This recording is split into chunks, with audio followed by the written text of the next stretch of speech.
नमस्कार, next 9 news देख रहे हैं आप। मैं हूं आपके साथ तनुज दीक्षित। लोकसभा चुनाव 2024 का महासंग्राम चल रहा है और उसी बीच खबर सामने आ रही है केसरगंज सीट से दरअसल भारतीय जनता पार्टी के प्रत्याशी करण भूषण शरण सिंह और मौजूदा सांसद केसरगंज सीट से ब्रजभूषण शरण सिंह के बेटे ने गाड़ी से टक्कर मार दी 4 लोगों को, जिसमें 2 लोगों की तुरंत मौके पर मौत हो गई। जी हाँ, मैं आपको बता दूं आज का सबसे बड़ा मुद्दा ये रहा है जिसमें अभी तक भारतीय जनता पार्टी की तरफ से कोई बड़ा एक्शन नहीं लिया गया है। अब ऐसे में चर्चाएं तेज हो गई हैं कि करण भूषण के खिलाफ अब कोई बड़ा एक्शन यहाँ पर पार्टी जो है बीजेपी पार्टी जो है लेती नजर आ सकती है, क्योंकि यहाँ पर करण भूषण ने 4 लोगों को टक्कर मार दी, जिसमें 2 लोगों की मौके पर जान चली गई। पुलिस अधिकारी जो है मौके पर पहुंचे और मैं आपको बता दूं जो मौजूद लोग थे वहां पर उन्होंने सड़क को पूरी तरह से जाम कर दिया। हमारे साथ स्टूडियो में मौजूद है आशुति से कुछ सवाल लेना चाहेंगे कि अब करण भूषण के खिलाफ आगे क्या क्या कार्रवाई हो सकती है। आशुति जी, जैसा आपने देखा कि भाई उन्होंने 4 लोगों का एक्सीडेंट कर दिया, जिसमें 2 लोगों की मौके पर जान चली गई। बीजेपी इसमें क्या कड़ा एक्शन लेती नजर आ सकती है? क्या ब्रजभूषण शरण सिंह ने जो चुनाव लड़ा है उस पर आगे चलकर रोक लग जाएगी और दोबारा चुनाव केसरगंज सीट पर होते नजर आएंगे, क्योंकि बहुत बड़ा आरोप उन पर लगा है।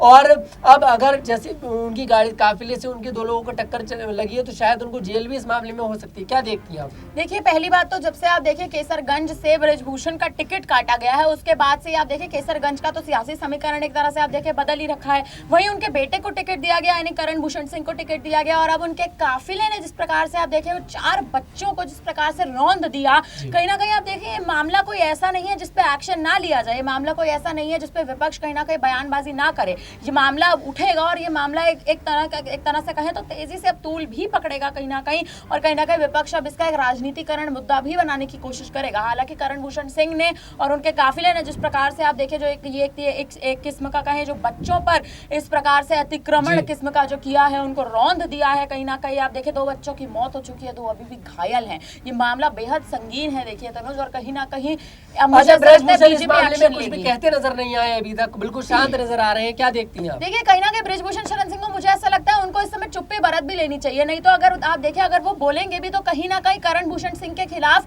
वो अपने बेटे के खिलाफ तो कोई बयान दे नहीं पाएंगे, और विपक्ष जब उनको घेरने की कोशिश करेगा तो उनको सामने आना पड़ेगा और प्रतिक्रिया देनी पड़ेगी। अगर वो सामने आकर प्रतिक्रिया देते हैं तो आप देखिए वो अपने ही बेटे के खिलाफ मजबूर हो जाएंगे कुछ ना कुछ बोलने के लिए, जो विपक्ष लगातार कोशिशों में बैठा हुआ है। जी वाकई में, लेकिन देखिए यहाँ पर बीजेपी की तरफ से क्या बड़ा एक्शन होता दिखाई दे सकता है? क्या ब्रजभूषण शरण सिंह के बेटे ने जो चुनाव लड़ा है केसरगंज सीट पर, अगर उनकी जीत अगर दर्ज होती है तो अगर बीजेपी उन्हें पार्टी से निकालती है, कोई कड़ा एक्शन यहाँ पर लेती है तो दोबारा चुनाव होते नजर आएंगे केसरगंज हो सकता है। बिल्कुल, देखिए केसरगंज पर हमें आने वाले समय में उपचुनाव की जो स्थिति है वो हमें देखने को मिल सकती है, क्योंकि आप देखें अब कहीं ना कहीं अगर विपक्ष ने इस मुद्दे को मात्र 24 से 48 घंटे का समय आप ले लीजिए, अगर मात्र 24 से 48 घंटे के समय में विपक्ष ने इस मुद्दे को ऐसा बनाया और इस प्रकार से इस मुद्दे पर राजनीतिकरण करा, तो कहीं ना कहीं आप देखें करण भूषण सिंह का टिकट जो है, जो आप देखें मतदान भी हो चुके हैं आप तो उस सीट पर, तो कहीं ना कहीं करण भूषण सिंह जो है उनके खिलाफ इस एक प्रकार की रणनीति विपक्ष बना लेगा और कहीं ना कहीं करण भूषण सिंह पर ही गाज गिरेगी, और मुझे ऐसा लगता है कि फिर उनको चुनाव मैदानी छोड़ना भी पड़ेगा।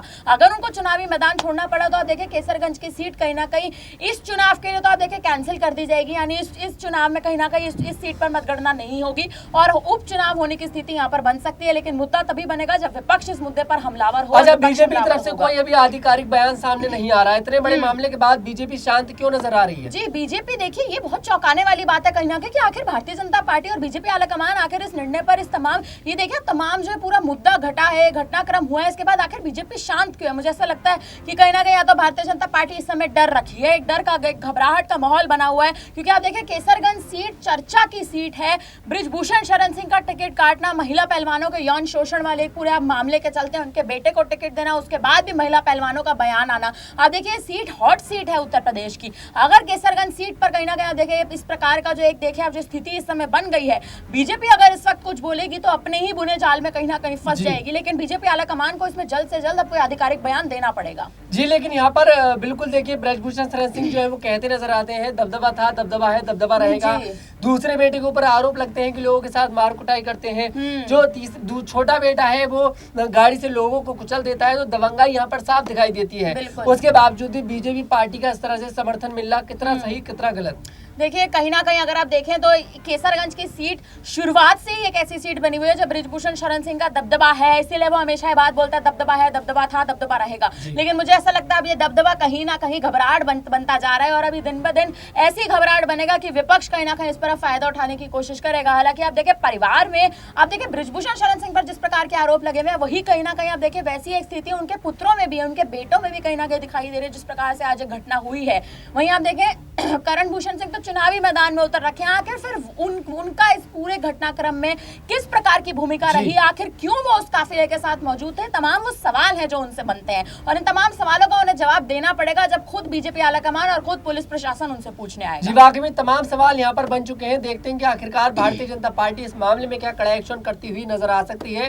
क्या बीजेपी पार्टी बृजभूषण शरण सिंह के बेटे करण भूषण शरण सिंह को जो चुनाव उन्होंने बीजेपी पार्टी ने केसरगंज सीट से लड़वाया है, क्या अब आखिरी वक्त पर बिल्कुल परिणाम से ठीक पहले क्या कोई बड़ा एक्शन यहाँ पर पार्टी करती नजर आएगी? क्या केसरगंज सीट पर दोबारा उपचुनाव होते नजर आएंगे और क्या करण भूषण शरण सिंह को इस मामले में सजा होती नजर आएगी या फिर नहीं? बहुत सारे सवाल यहाँ पर खड़े हो गए। खैर आपको क्या कुछ लगता है इस पूरे मामले में कमेंट बॉक्स में जरूर बताइएगा। अगर आपको हमारा वीडियो पसंद आया हमारी वीडियो को लाइक करें, शेयर करें और हमारे चैनल को जरूर सब्सक्राइब करें।